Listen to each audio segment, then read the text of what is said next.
পশ্চিমবঙ্গ মধ্যশিক্ষা পর্ষদের ক্লাস 10-এর ইংরেজির তোমাদের যে স্টোরিগুলো আছে সেই স্টোরিগুলোর মধ্যে প্রথম স্টোরিটার অর্থাৎ ফাদার সেলফ, এই স্টোরিটার আজকে আমরা ইউনিট 2 এই অধ্যায়ের এই পার্টটার বেঙ্গলি মানে বা বেঙ্গলি মিনিং পড়ব এবং সেই সঙ্গে সঙ্গে প্রত্যেকটা ওয়ার্ডের যা মিনিং হয় সেগুলো নিয়ে আলোচনা করব। দেখো ইউনিট 2, স্বামী হোপ দ্যাট, স্বামী আশা করেছিল যে with this his father would be made to see why he must avoid school for the day. এভাবেই তার বাবাকে সে বোঝাতে পারবে কেন সে আজকে স্কুল এড়িয়ে গেল বা স্কুলে গেল না। But father's behaviour took an unexpected turn, কিন্তু বাবার ব্যবহারটা অপ্রত্যাশিতভাবে একটা বাঁক নিল। হি propose to send a letter with স্বামী টু দি হেডমাস্টার। তিনি প্রস্তাব দিলেন টু সেন্ড, পাঠাবেন, এ লেটার, একটা চিঠি, উইথ স্বামীর মাধ্যমে, টু দি হেডমাস্টার মশাইয়ের কাছে। অর্থাৎ তিনি প্রস্তাব দিলেন স্বামীর মাধ্যমে হেডমাস্টার মশাইয়ের কাছে একটা চিঠি পাঠাবেন।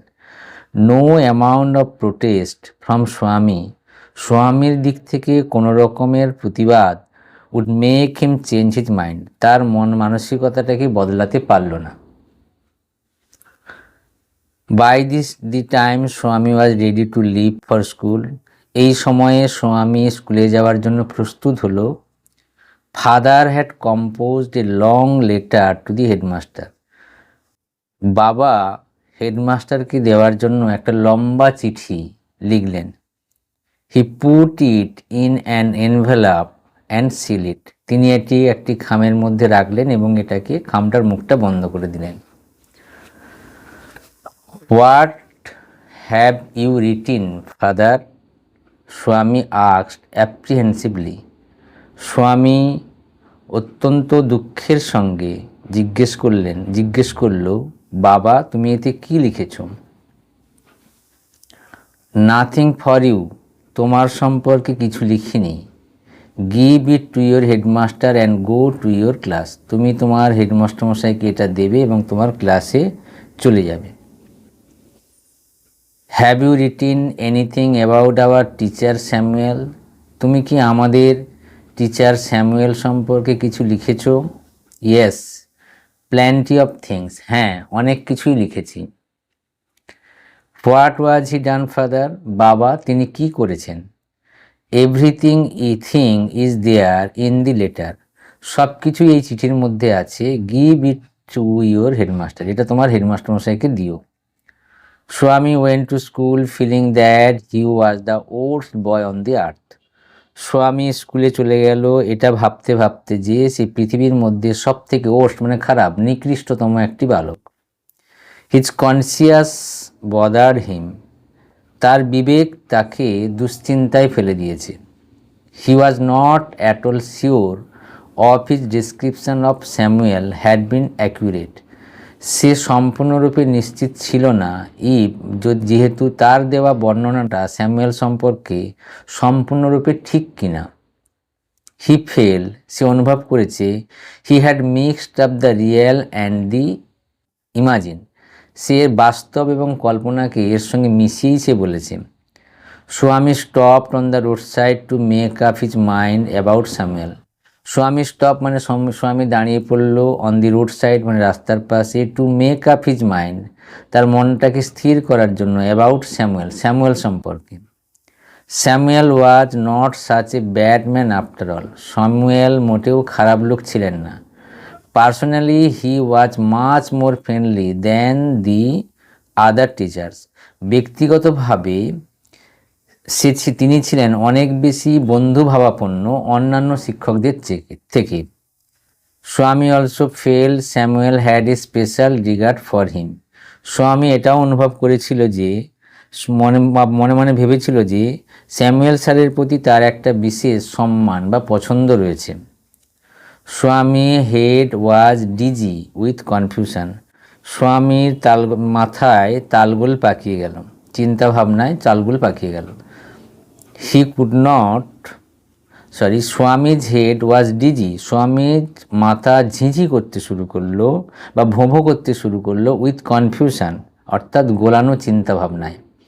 হি could not decided if Samuel really deserve the allegation made against him in the letter. Swami could not decided মানে স্বামী সিদ্ধান্ত নিতে পারছিল না, if Samuel really deserve, Samuel কি প্রকৃতই দায়ী, দ্য অ্যালিগেশন যে সমস্ত দোষারোপগুলো মেড এগেনস্ট হিম তার বিরুদ্ধে করা হয়েছে, ইন দি লেটার এই চিঠির মধ্যে, অর্থাৎ এই চিঠির মধ্যে স্যামুয়েল সম্পর্কে যে দোষারোপগুলো করা হয়েছে সেগুলি কি সত্যিই তার প্রাপ্য ছিল। ডিজার্ভ মানে প্রাপ্য। The more he thought of Samuel, Samuel সম্পর্কে সে যত বেশি ভাবে, দি মোর স্বামী গ্রিভেন্ট ফর হিম, তার প্রতি ততটাই তার শ্রদ্ধা বেড়ে যায় বা যন্ত্রণাক্লিষ্ট। এখানে গ্রিপ মানে হচ্ছে যন্ত্রণাক্লিষ্ট হতে লাগে, অর্থাৎ the more he thought of Samuel, Samuel সম্পর্কে সে যতটা ভাবে, দি মোর স্বামী গ্রিভেন্ট ফর হিম, স্যামুয়েল ততই তার জন্য যন্ত্রণাক্লিষ্ট হয়ে পড়ে, অর্থাৎ স্বামী ততটাই যন্ত্রণাক্লিষ্ট হয়ে পড়ে। To recall Samuel dark face, স্যামুয়েলের কালো মুখটা স্মরণ করে, হিজ থিন মাস্টেক, পাতলা গোঁপদাড়ি, আনশেপ চিক, না কামানো গাল, অ্যান্ড ইয়েলো কোট, হলুদ রঙের coat, feel Swaminathan with sorrow, Swaminathan সে ততটাই বেশি দুঃখ অনুভব করে। অর্থাৎ স্যামুয়েল সম্পর্কে যত তার মুখমণ্ডল, তার দাড়ি, তার না শেপ করা গাল, সব হলুদ রঙের কোট সম্পর্কে যত বেশি ভাবে ততই তার সম্পর্কে তার দুঃখবোধ হয়। এখানে দেখো অ্যাপ্রিহেনসিভলি মানে হচ্ছে দুশ্চিন্তাগ্রস্ত, অ্যাপ্রিহেনসিভলি মানে দুশ্চিন্তাগ্রস্ত। এখানে ইংরেজিতে বলেছে in a manner which express worry that something unpleasant may happen. Dizzy মানে imbalance and undecided state of mind, অস্থির মানসিকতা। ইমব্যালেন্স মানে যেটা ব্যালেন্স নয়, অ্যান্ড আনডিসাইডেড যেটা অস্থির মানে সিদ্ধান্তে আসা যাচ্ছে না, এরকম মানসিক অবস্থা। কম্প্রিহেনশন এক্সারসাইজে লিখেছে choose the correct alternative to complete the following sentence. Father decided to send the headmaster a letter হবে, লেটার পাঠাতে চেয়েছিলেন, এখানে টেলিগ্রাম নোটিশ রিপোর্ট দিয়েছে, লেটারটা হবে। নেক্সট তারপরে দেখো দিয়েছে while গোয়িং টু স্কুল স্বামী ওয়াজ বদার্ড বাই কনফিউশন, স্বামী কনফিউশনে বদার ছিল। তারপরে হেডেক, টুথেক, ফিভার দিয়েছে। The colour of Samuel's coat was yellow, আমরা এক্ষুনি পড়েছি স্যামুয়েলের কোটের রঙটা ছিল হলুদ। Complete the following sentence with information from the text. Father's behaviour took an unexpected change, দেখো এখানে লিখেছে টুক অ্যান আনএক্সপেক্টেড চেঞ্জ। তারপরে দিয়েছে কি স্বামী ওয়েন্ট টু স্কুল ফিলিং, এখানে দিয়েছে feeling that he was the worst boy on the earth. তারপরে এখানে দিয়েছে Swami stopped on the road side to make up his mind about Samuel. আমরা তিনটে কমপ্লিট করলাম। এখানে যে বলেছিল complete the following sentence with information from the text. তারপরে এখানে দিয়ে দিয়েছে কতগুলো প্রশ্ন দিয়েছে, তিনটে। Where did father put the letter, তোমরা যদি এটা লিখে দেখো তাহলে কি লিখবে, আমি খাতায় দেখাচ্ছি। Where did father put the letter, father put the letter in the envelope and seal it, তোমরা এটা জানো। What did Swami fail to decided about Swami fail to decided about if Samuel really deserve the allegation, অর্থাৎ Samuel কি প্রকৃতই স্যামুয়েলের কি এই দোষারোপটা প্রকৃতই প্রাপ্য ছিল যেটা তার বিরুদ্ধে চিঠিতে লেখা হয়েছে। How did Samuel look, Samuel's face was dark, his moustache thin and his cheek was uneven. ঠিক আছে, এইভাবে তোমরা এখানে শেষ করবে। আশা করি এটা বুঝতে পেরেছো। Best of luck.